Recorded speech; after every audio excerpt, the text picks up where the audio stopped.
Licence പുതുക്കുന്നവർ ഒന്ന് ശ്രദ്ധിക്കുക. Driving licence പുതുക്കാനുള്ള അപേക്ഷയിൽ വൻ മാറ്റങ്ങളാണ് വന്നിരിക്കുന്നത്.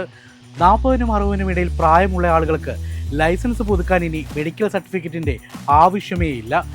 ഇതിനു പുറമെ ഗതാഗത നിയമലംഘനങ്ങൾക്ക് ഡ്രൈവിംഗ് ലൈസൻസുകളിലൂടെ പെനാൽറ്റി പോയിന്റുകൾ കണ്ടെത്താനുള്ള മാറ്റവും വരുന്നുണ്ട്. ഇതുവഴി ഇൻഷുറൻസ് പ്രീമിയങ്ങളെ ബന്ധിപ്പിക്കാനും സാധിക്കും.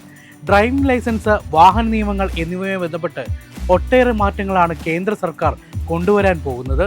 സുരക്ഷിത ഡ്രൈവിംഗ് നടപ്പാക്കുന്നതിനായി ഡ്രൈവിംഗ് പെരുമാറ്റവുമായി ബന്ധപ്പെട്ട് പോയിന്റ് സമ്പ്രദായത്തിൽ ഊന്നൽ നൽകിയാണ് സർക്കാരിൻ്റെ പ്രവർത്തനം. ഈ ചെല്ലാൻ വഴി രേഖപ്പെടുത്തുന്ന ഗതാഗത നിയമലംഘനങ്ങൾക്ക് ഡ്രൈവിംഗ് ലൈസൻസിനെതിരെ പെനാൽറ്റി പോയിന്റുകൾ ചേർക്കുമെന്ന് ഉദ്യോഗസ്ഥർ വ്യക്തമാക്കി. നിശ്ചിത പരിധിക്കപ്പുറം പോയിന്റുകൾ ഉണ്ടാകുന്നത് ലൈസൻസ് താൽക്കാലികമായി സസ്പെൻഡ് ചെയ്യുന്നതിനോ ഡ്രൈവിംഗിൽ നിയന്ത്രണങ്ങൾ ഏർപ്പെടുത്തുന്നതിനോ വഴിവെക്കുകയും ചെയ്യും. ഈ പോയിന്റുകൾ മോട്ടോർ ഇൻഷുറൻസ് പ്രീമിയങ്ങളുമായി ബന്ധിപ്പിക്കുന്നതിനുള്ള ശ്രമങ്ങളും നടന്നു വരികയാണ്. പുതിയ നടപടി നിയമം ലംഘിക്കുന്നവർക്ക് ഇരട്ടി ചെലവ് നൽകുമെന്നും ഉദ്യോഗസ്ഥർ വ്യക്തമാക്കി.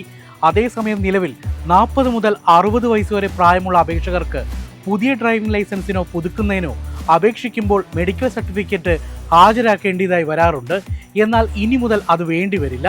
60 വയസ്സിന് മുകളിൽ പ്രായമുള്ളവർക്ക് സർട്ടിഫിക്കറ്റ് ആവശ്യമാണ്.